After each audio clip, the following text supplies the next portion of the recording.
Assalamualaikum warahmatullahi wabarakatuh. Selamat pagi teman-teman.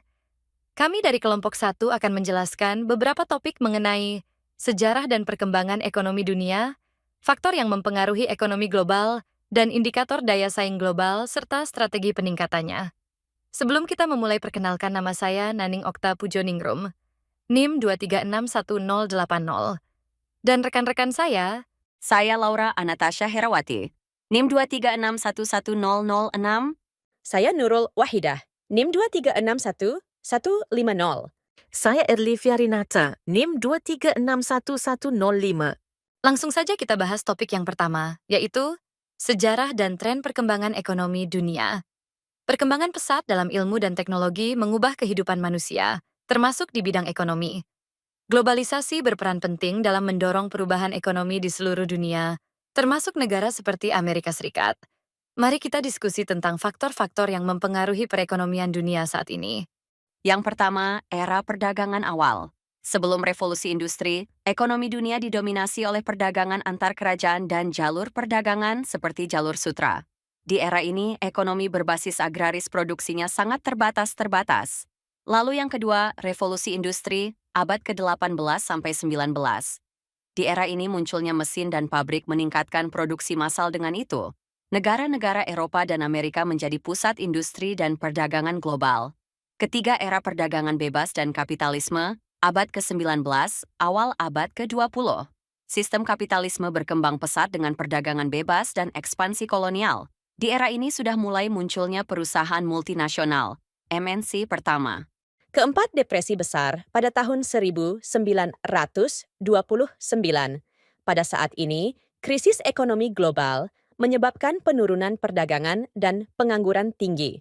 Selain itu, adanya intervensi pemerintah dalam ekonomi yang muncul. Kelima, pengaruh globalisasi. Di sini teknologi berkembang pesat dan mempengaruhi ekonomi global. Lalu, negara-negara menerapkan strategi berbeda untuk meningkatkan kinerja ekonomi. Yang keenam, internasionalisasi dan perdagangan global. Munculnya perusahaan multinasional, MNC, yang beroperasi di berbagai negara. Perjanjian perdagangan seperti NAFTA, Amerika Utara, dan Uni Eropa, EU, mempercepat liberalisasi ekonomi. Selain itu, Asia menjadi pusat pertumbuhan dengan China sebagai kekuatan ekonomi baru. Ketujuh, investasi dan perdagangan internasional. 80% investasi global berasal dari negara maju. AS, UE, dan Jepang mendominasi perdagangan dunia. Di sisi lain, MNC lebih sering mengakuisisi perusahaan lokal daripada membangun bisnis dari awal. Kedelapan, paradigma baru dalam ekonomi global. Terdapat perubahan dari ekonomi berbasis sumber daya menjadi ekonomi berbasis komunitas dan pengetahuan, pergeseran dari sentralisasi ke desentralisasi dalam kebijakan ekonomi. Sementara itu, pariwisata sebagai sektor ekonomi utama di banyak negara berkembang, termasuk Indonesia. 9. Teori pembangunan dunia ketiga. Di sini menjelaskan tantangan ekonomi di negara berkembang. Faktor utama yang menentukan perkembangan ekonomi yaitu produktivitas dan kekayaan nasional, pemerataan ekonomi, kualitas hidup, harapan hidup, kesehatan, pendidikan, dan yang terakhir, lingkungan dan kesinambungan ekonomi. Kesepuluh, teori modernisasi dan tahapan pembangunan. Menurut W.W. Rostow, pembangunan ekonomi terjadi dalam beberapa tahap. 1. Masyarakat tradisional, minim teknologi. 2. Prakondisi untuk lepas landas, mulai adopsi teknologi. 3. Lepas landas, pertumbuhan pesat. 4. Konsumsi massal, ekonomi stabil, dan konsumsi meningkat. Selanjutnya, kita akan membahas faktor yang mempengaruhi ekonomi global. Ekonomi global mencakup sistem ekonomi dunia, perdagangan internasional, investasi asing, pasar keuangan global, serta etika bisnis dalam konteks lintas negara.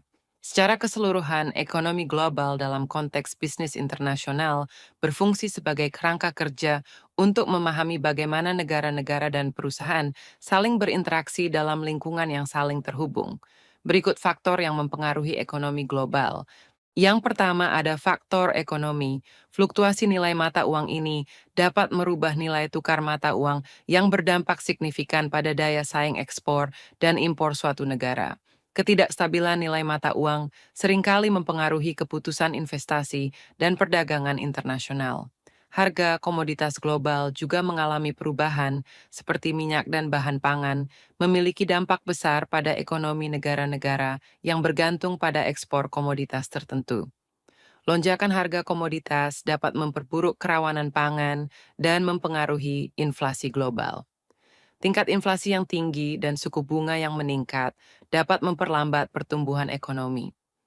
Kebijakan moneter yang ketat untuk mengendalikan inflasi seringkali mengurangi permintaan domestik dan investasi. Yang kedua, ada faktor geopolitik. Ketidakpastian geopolitik atau ketegangan politik antar negara, seperti konflik militer atau perselisihan perdagangan, dapat menurunkan kepercayaan investor dan mengganggu arus perdagangan internasional. Hal ini berpotensi menyebabkan perlambatan ekonomi global. Fragmentasi geoekonomi menjadikan meningkatnya perlindungan terhadap perdagangan dan kebijakan perdagangan yang lebih ketat dapat membatasi pertumbuhan ekonomi global dengan mengurangi interaksi antara negara-negara. Lalu ada faktor sosial dan budaya. Dalam bisnis internasional, perbedaan dalam bahasa, norma, dan budaya dapat menjadi hambatan dalam melakukan transaksi. Pemahaman yang baik tentang konteks sosial dan budaya sangat penting untuk keberhasilan bisnis di pasar global. Ada juga faktor teknologi kemajuan dalam teknologi informasi dan komunikasi telah memudahkan akses pasar global. Perusahaan kini dapat beroperasi secara lebih efisien di pasar internasional berkat teknologi yang mendukung transaksi lintas batas. Secara keseluruhan, faktor-faktor yang mempengaruhi ekonomi global dalam konteks bisnis internasional sangat kompleks dan saling terkait.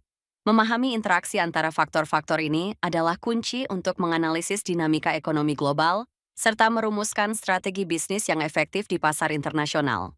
Selanjutnya kita akan membahas mengenai indikator daya saing global. Indikator daya saing global merujuk pada berbagai metrik yang digunakan untuk menilai kemampuan suatu negara dalam bersaing di pasar internasional. Beberapa indikator utama yang sering digunakan antara lain. 1. Indeks Daya Saing Global, JCI. Disusun oleh World Economic Forum, JCI mengukur faktor-faktor seperti infrastruktur, stabilitas makroekonomi, kesehatan, pendidikan, dan inovasi. 2. Indeks Inovasi Global mengukur kemampuan suatu negara untuk berinovasi dan menciptakan produk baru. Ini mencakup variabel-variabel seperti penelitian dan pengembangan, paten, serta kolaborasi antara sektor publik dan swasta. 3. Indeks Kemudahan Berbisnis menilai seberapa mudahnya melakukan bisnis di suatu negara berdasarkan regulasi, pajak, dan prosedur administratif. 4. Indeks Kualitas Hidup. Meskipun tidak terkait langsung dengan daya saing ekonomi, kualitas hidup yang tinggi dapat menarik bakat dan investasi asing. 5. Indeks Keterhubungan Global mengukur seberapa terhubungnya suatu negara dengan ekonomi global melalui perdagangan, investasi asing langsung, FDI, dan arus migrasi. Next, membahas mengenai strategi peningkatan daya saing. Untuk meningkatkan daya saing global suatu negara atau perusahaan, beberapa strategi dapat diterapkan. 1. Investasi dalam pendidikan dan keterampilan, meningkatkan kualitas pendidikan dan pelatihan keterampilan untuk menghasilkan tenaga kerja yang lebih kompeten. 2. Infrastruktur yang baik, membangun infrastruktur fisik seperti jalan raya, pelabuhan, dan jaringan komunikasi yang efisien untuk mendukung kegiatan bisnis. 3. Inovasi dan R&D, mendorong penelitian dan pengembangan melalui insentif bagi perusahaan untuk berinvestasi dalam inovasi teknologi. Selanjutnya yang keempat, regulasi yang mendukung bisnis, mengurangi birokrasi, dan menyederhanakan proses perizinan untuk menarik investasi domestik maupun asing. 5. Kolaborasi antara sektor publik dan swasta, membangun kemitraan antara pemerintah dan sektor swasta untuk menciptakan lingkungan bisnis yang kondusif. 6. Promosi ekspor, memberikan dukungan kepada perusahaan lokal untuk memasuki pasar internasional melalui program promosi ekspor. 7. Praktik keberlanjutan, mengintegrasikan praktik keinginan dalam strategi bisnis untuk memenuhi permintaan konsumen akan produk ramah lingkungan. Jadi untuk kesimpulan materi yang kami sampaikan tadi adalah perkembangan ekonomi global dipengaruhi oleh sejarah panjang mulai dari era perdagangan awal, revolusi industri, hingga globalisasi modern yang ditopang oleh teknologi. Globalisasi telah mempercepat pertumbuhan ekonomi dengan munculnya perusahaan multinasional dan perjanjian perdagangan internasional. Faktor-faktor seperti fluktuasi nilai mata uang, harga komoditas, inflasi, geopolitik, budaya, dan inovasi teknologi memainkan peran penting dalam dinamika ekonomi dunia. Indikator daya saing global seperti Indeks Daya Saing Global, GCE, dan Indeks Inovasi Global digunakan untuk mengukur kemampuan negara bersaing di pasar internasional. Strategi peningkatan daya saing meliputi investasi pendidikan, pengembangan infrastruktur, inovasi teknologi, regulasi ramah bisnis, dan promosi ekspor. Secara keseluruhan, pemahaman terhadap faktor-faktor dan strategi ini sangat penting untuk menghadapi tantangan ekonomi global yang terus berubah. Apakah ada pertanyaan dari teman-teman mengenai materi yang sudah kami jelaskan tadi? Jika ada, nanti bisa angkat tangan dan menyebutkan nama serta name. Terima kasih sudah menyimak materi yang sudah kami jelaskan. Saya mewakili teman-teman mengucapkan maaf bila ada salah kata yang disengaja maupun tidak disengaja. Sekian terima kasih. Wassalamualaikum warahmatullahi wabarakatuh.